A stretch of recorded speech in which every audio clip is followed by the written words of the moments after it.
இது தந்தையின் தாலாட்டு.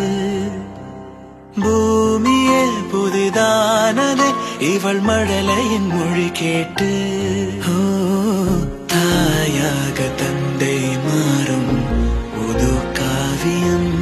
ஓ இவன் வரைந்த கிருக்கலில் இவளோ உயிரோவியம். இரு உயிர் ஒன்று சேர்ந்து இங்கு ஓர் உயிராகுதே. கருவறை இல்லை என்ற போதும் சுமந்திட தோணுதே. வெளியோரம் ஈரம் வந்து குடை கேட்குதே. ஆரிரோ ஆராரிரோ இது தந்தையின் தாலாட்டு. பூமியே புதிதானதே இவள் மழலையின் மொழி கேட்டு.